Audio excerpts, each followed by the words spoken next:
Hazreti Abu Bakr davrida maydonga kelgan fatihlar.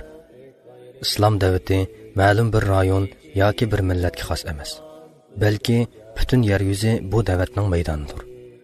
Payg'ambar alayhisolamning vafotidan keyin murtadlik harakatlari tufaylidan islom davlati bir mazgil oqsab qoldi. Bu voqealar oyoqlashgandan keyin davlatning qaytadan boshlanishi va o'z shakli bilan davomlashtirilishi bu xayrlik faoliyatga to'sqinlik qiladigan har qanday to'salg'uga qarshi mujodala qilinish kerak edi. Mana bu jihoddir. Murtadga qarshi elib beriladigan urush g'alabalik oyoqlashdi. Endi jihodning boshlanishi kerak edi. Chunki bir tarafdan majusiy farislar islomiy chaqiriqqa qarshi chiqib, uningga to'salg'ulik qilib, islom dushmanlarini qo'llab, murtadlarga yordam qilsa, yana bir tarafdan Bizanislar islom davosiga hujum qilib, xristianlashgan arab qabilalarini islomga qarshi kuch ko'rsatmoqda edi. Mana shu sababdan musulmonlarning har ikki taraf bilan erishishi, bu haqda Alloh taoladan yordam tilishi va u belgilab bergan to'g'ri yo'ldan chiqmaganlarning cho'qim qalbiga erishadiganligiga chin ko'nglidan ishonish kerak edi. Darvaqa u kunki musulmonlar ana shundoq musulmonlar edi. Musulmonlar ikki xil dushmanga qarshi jang qilmasa bo'lmaydi. Bu ikki dushman bir-biri bilan to'xtamay ixtilof qilishqashqa, oralarida to'qinish bor edi. Bu musulmonlar uchun foydali bo'lib, ixtiyoriy harakatlanish uchun qulaylik edi. Fatih saplari. Iron sepi. Parislar g'arbda Suriya o'ymonligidan, janubda Arab yarim orolining shimolidan boshlangan va borgan sari kengayib mangadigan nihoyat cho'ng zaminga hokim edi. Bizanis, ya'ni Sharq Rim imperatorligiga qarshi elib berilgan urushlarda erishgan g'alaba toki Istanbul bo'g'ozigacha ilgarilsa, ba'zida qattiq mag'lubiyatga uchrab, Anatoliyaning Firat daryo bo'yigacha chekinatdi. Mayli tuvanki Mesopotamiyadagi tuzlanliklar bo'lsin, yoki Firat va Dijla daryosi bo'yidagi arab qabilalari bo'lsin, hammasi parislarning hukmronligi ostidagi rayonlar edi. Bani Tabligh, Bani Bakr, Bani Shaybon, Bani Rabi'a va Tay qabilalari ana shu rayonlarga joylashgan bo'lib, bulardan Bani Tablighga o'xshash ba'zi qabilalar xristian edi. Tay qabilasining raisi Firat daryo bo'ylariga joylashgan bo'lib, parislarning u rayonlardagi nupuzini tutib turishga mas'ul edi. Bani Shaybon qabilasidan Al-Musanna ibn Harisa Ash-Shaybani ismli palvon bir kishi musulmon bo'lgan edi. U Bahrayndagi murtadlarga qarshi jangdan qaytib kelgandan keyin o'z qabilasidan musulmon bo'lganlar bilan birlikda parislarga qarshi urush qilish uchun Hazrat Abu Bakrdan o'zini o'z yurtiga vali qilib tayinlashini iltimos qildi. Hazrat Abu Bakr uning bu iltimosini qabul qildi. Musanna aralab parislarga qarshi jang elib berib, kunsiri orqa-orqadan g'alabaga erishishga boshladi. Uning qo'shinidagi mujohidlarning soni bakmo oz edi. Uningga nisbatan parislarning soni necha hass ko'p bo'lganning ustiga askarlarning orasida xristian bo'lgan arablarmi bor edi. Shunga Musannaning atrofidagi mujohidlarning soni kunsiri ozlashga boshlab, yordamchi qo'shinga jiddiy ehtiyojli bo'lib qoldi. Xolid ibn Valid Yamamadagi vazifasini oyoqlashtirib, u yerni tinchitgandan keyin Hazrat Abu Bakr uningga Iroqqa berib, Musannaga yordam qilish amrini berdi.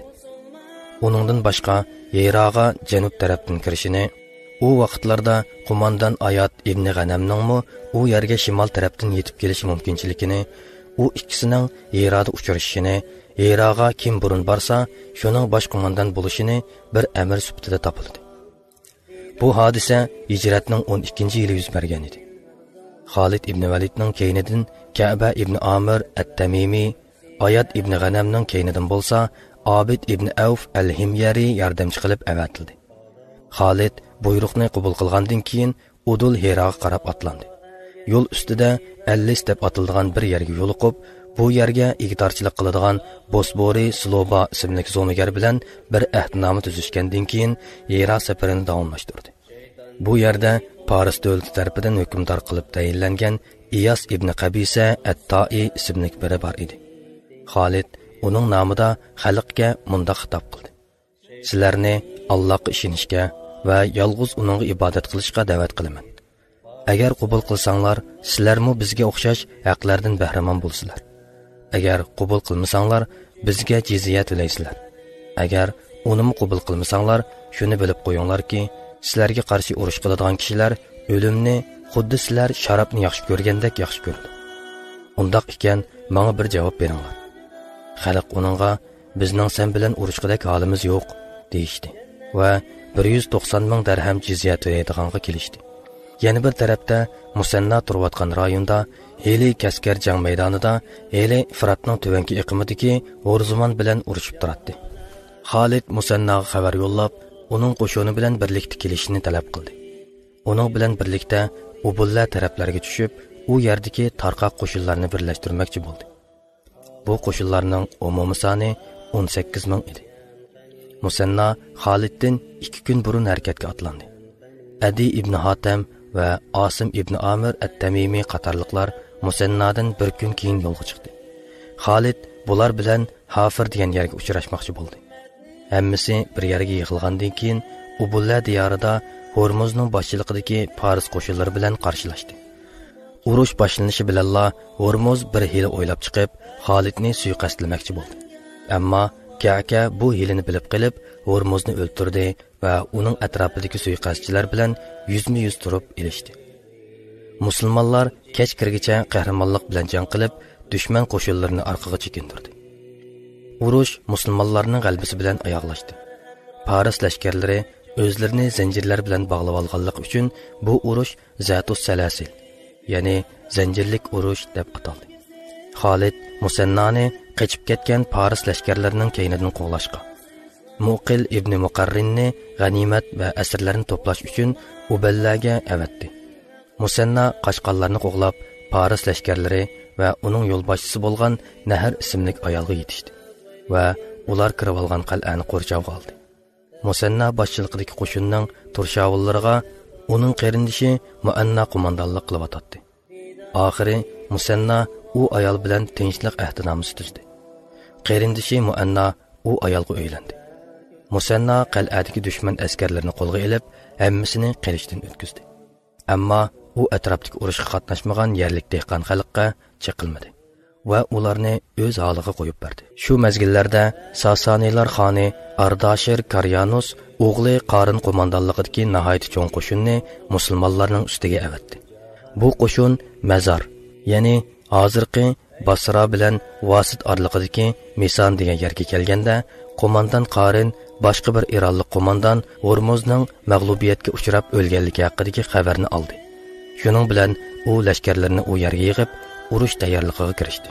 Dal shu paytda Xolid ibn Valid qo'shinini boshlab, Parislarning bu cho'ng qo'shiniga hujum qildi. Bu urushda Muqil ibn al-Asha Paris qo'shinining qo'mondoni Qorinni o'ldirdi. Shuning bilan bir vaqtda qanotlarning biriga boshchilik qilayotgan Asim o'zining qarshisidagi Anoshijanni, Adi ibn Hatammu o'z qarshisidagi Qubozni o'ldirdi. Bu urushda o'ldirilgan Paris qo'shinlarining soni 30 ming atrofida edi. Urush oxirlashgandan keyin Xolid ibn Valid g'animatdan davlatning ulushini ayirib etib, qolganini askarlarga tarqatib berdi. Parislar Savat rayonining o'rtaga joylashgan va Kaskarga yaqin bo'lgan Al-Valjaga yig'ilib, musulmonlarga qarshi ikkinchi qatimliq hujum tayyorligiga kirishdi. Bu qatim biri Andarzor, yana biri Bahman Jazavay ismli kishilarning qo'mondonligidagi ikki qo'shin Paris qo'shiniga yordamchi qo'shin bo'lib qo'shildi. Yana Xolid ibn Valid Al-Hafirning qo'mondonligini Suvayd ibn Muqarringa topshirib, Parislarga qarshi hujumga o'tdi. Parislar bu qatimmi qattiq mag'lubiyatga uchrab, teri parang bo'lib ketdi. Parislarning musulmonlarning qarshisidagi bu mag'lubiyatga qattiq ichingan xristian arablar Parislarga yordam berish uchun Ulays degan yerga yig'ilishga boshladi. Bu xabarni olgan Xolid darhol ularning ustiga yurish qilib, ularni tarmar qildi. Bu urushda o'lganlarning soni 70 ming atrofida edi. Bu urushdan keyin Xolid ibn Valid ikkinchi qatim Yerog'a qarab mangdi. Bu yerni tinchlantirgandan keyin bu yerga Ka'ka ibn Amirni mas'ul qilib qo'yib, o'zi ayni vaqtda Iroqning shimoliga avatilgan Ayat ibn G'anamga yordam berish uchun yo'lga chiqdi. U yerdan Fallujaga, ondan Karbaloga yo'l qo'yib, bu yerni Asim ibn Amirga topshirib, o'zi yo'lini davomlashtirdi. Uning qo'shinining turshavullariga Al-Aqra ibn Habis boshchilik qilyotdi. Musanna bo'lsa, texcha Dijla daryosi bo'yida Parislar bilan jang qilyotdi. Xolid Anbarni fath qilib, u yerga Zabirqon ibn Badrni mas'ul qilib qo'ygandan keyin u yerga yaqin bo'lgan Aynut Tamir rayoniga qarab atlandi. Xalqining bir qismi xristian arab, yana bir qismi Paris bo'lgan bu rayonni qurshab, ularni o'ziga bo'ysundirdi. O'ziga qarshi qurol ko'targanlarni o'ltirib, qolganlarni asir oldi. Bu yerni Uvaym ibn al-Kahilga topshirib, texcha Davmatul Jandal degan yerda urush qilayotganligini anglagan Ayat ibn G'anamga yordam berish uchun darhol yo'lga tushdi. Chunki Ayat o'ziga yordam qilish haqida Xolidga xabar yo'llagan edi. Xolidmi uningga javoban yeningga darhol yetib boraman deb xabar yo'lladi. Xolid ibn Validning o'zlari tarafga qarab kelayotganligini uqqan Davmatul Jandal xalqi o'zlarining Bizans tarafdan qo'llovchilari bo'lgan Bani Qalib, G'assoniylar, Tanu va Dajaim degandek xristian arab qabilalaridan jiddiy yordam talab qildi. Xolid bu yerga yaqinlashganda bu yerning mutavarlari o'zaro fikr ayrimchiligiga kirishib ketgan edi. Ulardan Uqaydir ibn Abdul Malik ayrilib chiqdi. Judi bo'lsa o'z qo'l ostidagi askarlar va uningga yordam uchun kelib, qal'aga sig'magan qo'shinlar bilan birga islom qo'shiniga qarshi urush qilib, mag'lubiyatga uchradi. Xolid o'zi bu yerda qilib, Al-Aqra ibn Habisni Anbarga yo'lladi. Ko'p o'tmay o'zimi Hiraga qarab yo'l oldi. Xolid ibn Valid Hirani Ayat ibn G'anamga tashlab qo'yib, yana yo'lga chiqdi. Turshavullarga yana Al-Aqra ibn Habis boshchilik qilib atdi. Xolid Ayn degan yerga kelganda yordamchilardan Abu Laylani Hanafisga, Ka'kani Kufa bilan Suriya orasidagi Al-Husayd vodiysiga avatdi. Bulardan Ka'ka Husayd xalqini o'ziga bo'ysundirdi. Hanafis xalqi qo'rqib Al-Musayyiqqa qochganligi uchun Abu Layla hech qanday to'sqinlikka uchramadi. Shuning bilan Xolid ibn Valid har ikki yordamchisini yeniga ilib Al-Musayyiqqa qarab mangdi. Hanafis va Al-Husayddan qochganlar mushu yerga kelib to'plashgan edi. Musulmonlar bularni o'zlariga bo'ysundirgandan keyin Sana va Zumaylga qarab atlandi. U yerlarni mag'lubiyatga uchratgandan keyin Ar-Radabqa, ya'ni hozirgi Rassafaning sharqiga to'g'ri keladigan joyga qarab yurish qildi. Bu yerga Hilal ibn Aqqa ismli biri hukmronlik qiladi. Xalq Xolid ibn Valid qo'mondonligidagi qo'shinning o'zlari tarafga kelayotganligini anglab, darhol qochishdi. Xolid ibn Valid bu yerlarni istiloh qilgandan keyin qo'shinini boshlab Farad, ya'ni hozirgi Suriya bilan Iroqning o'rtasiga joylashgan bo'lib, Abu Kamal rayonining 40 kilometr sharqiga to'g'ri keldi. Bu joyga qarab harakatlandi. Ramazon oyi yetib kelgan edi. Bu qatim Parislar bilan Bizanslar musulmonlarga qarshi birlashgan edi. Ikki taraf Firat daryosi bo'ylarida to'qnashdi. Bu qatimgi urushda Paris, Bizanslarga yordam bergan arab qabilalari va musulmonlardan jami 100 mingdan ortiq odam o'ldirildi. Xolid Firat bo'ylarida 10 kun turgandan keyin Zulqa'da oyining 25-kuni Hiraga qaytish amrini berdi. U Osimga qo'shinning beshida harakat qilishini buyurib, o'zi harbiy taktikalar tufaylidan o'zining nada ekanligini bildirmaslik maqsadida qo'shinning keyinidan mang'adiganligi haqida xabarni yetib qo'yib, amaliyotda bir necha yaqin hamrohi bilan birlikda haj qilib kelish uchun Makka ga ketdi. U Hiraga qaytganda qo'shin texi shaharga yetib kelmagan edi. Xolidning bu ishlardan Hazrat Abu Bakrning xabari yo'q edi. Ma'lum vaqt o'tgandan keyin bu ishdan xabar tepib, uningga qattiq achchiqlandi va uni Iroqdagi vazifasidan elib tashlab Suriyaga avatdi. Xolid Hiradagi chig'ida Hazrat Abu Bakrdan mundaq bir maktub topshirib oldi. Qo'shinni boshlab Yarmukka qaytdi. Chunki qo'shin ko'p charchadi ham zaiflashib ketdi. Ondan o'tganda qilgan ishingni yana bir qatim hargiz qilib solma. Elimi yaxshi xalqni ichindirg'udak biror ahvolga yo'liqmadi. Ammo o'z vazifangdan ayrilib qolganliging uchun qo'l ostingdagi qo'shinningmi suyunib ketganligini unutib qolma. Ey Sulaymonning dadasi, ammo sening niyatingning durustligi va olgan qadamlaring tufaylidan tabriklayman. Qolganini elib kelgin. Alloh hammasiga erishishga nasib qilsin. Hargiz ko'ranglab ketmagin. Bo'lmasa mag'lubiyatga uchrab talofatga yuzilinsin. Shundaqla hargiz o'z nafsingga ishonma. Aslida sana bu g'alabalarni ato qilgan va mukofotlantirgan Allohdir. Iroqda har yerga tayinlangan odamlaringni tashlab, Yamamadagi Iroqcha sanga hamroh bo'lgan va Hijozdan kelib sanga qaytilgan qo'shindagi sarkardalarga bildirmay, maxfiy shaklda darhol Sham tarafga o't.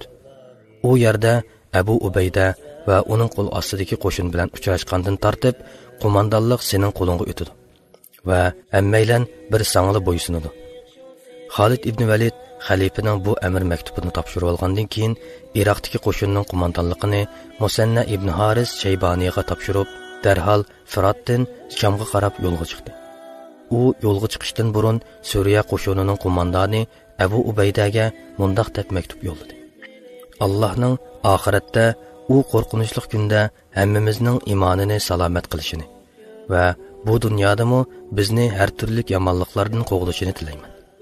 Men payg'ambar alayhisalomning xalifasidan bir maktub topshirib oldim. U menga Suriyaga berib, qo'shinning qo'mondonligiga o'tishimni buyuribdi. Allohning nomi bilan qasam qilamanki, uning meni bu vazifaga tayinlashini men hargiz talab qilmadim. Qo'mondonlik yanala sening amringda bo'ladi. Sana asla bo'yintovlik qilmaymiz. Amringga xilof harakat qilmaymiz va sening buyruqingsiz hech qanday ishga qaror bermaymiz.